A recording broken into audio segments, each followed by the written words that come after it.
ഇൻബോക്സിലുള്ള ഈ മെസ്സേജ് നീ കാണാറില്ലേ? നോക്കിയൊക്കെ ലേഡീസിനുള്ള ഐറ്റംസ് മാത്രമാണല്ലോ കാണിക്കുന്നത്, ജെൻസിനുള്ള ഐറ്റംസ് വളരെ കുറവാണല്ലോ. ഞങ്ങളെ കൂടി ഒന്ന് പരിഗണിച്ചൂടെ? കണ്ടില്ലേ?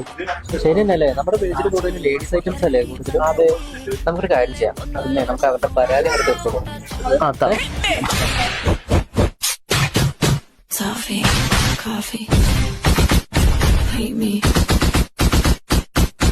ഹലോ ഗൈസ്, കണ്ടാൽ 1.5 പവൻ തോന്നിക്കുന്ന എന്നാൽ വെറും 3/4 പവൻ മാത്രം വെയിറ്റ് വരുന്ന ജെൻസിന് ഇടാൻ പറ്റിയ ബ്രേസ്ലെറ്റ്സ് ആണ് എൻ്റെ കയ്യിലുള്ളത്. ഇതൊരെണ്ണം കയ്യിൽ കിടന്നതിന് വേറെ ലെവലാണ് കേട്ടോ. ഇനി ഡെയിലി യൂസിനാണെങ്കിലോ ഒരു പേടിയും വേണ്ട. ലെങ്ത്ത് വരുന്നത് നോർമൽ ലെങ്ത്താണ്. അതുപോലെ ഇത് നോക്കും മച്ചന്മാരെ, ഒരു 3 പവനെങ്കിലും പറയില്ലേ കണ്ട. എന്നാൽ കേട്ടോ, വെറും 1.5 പവൻ മാത്രമാണ് ഇതിൻ്റെ എല്ലാം വെയിറ്റ് വരുന്നത്. വെറും 1.5 പവനിൽ ഇത്രയും പൊലിമയിൽ വേറെ എവിടെ കിട്ടും? ഇതും ലെങ്ത്ത് നോർമൽ ലെങ്ത്ത് തന്നെയാണ്. ഇതെല്ലാം തന്നെ നിങ്ങൾക്ക് ഹോൾസെയിൽ റേറ്റിൽ പർച്ചേസ് ചെയ്യാം കേട്ടോ. ഓൺലൈനായിട്ട് നിങ്ങൾക്ക് പർച്ചേസ് ചെയ്യാം. കൂടുതൽ ഡീറ്റെയിൽസിന് ഈ നമ്പറിൽ DM ചെയ്താൽ മതി. അപ്പോൾ അത്രയേ ഉള്ളൂ. Bye bye.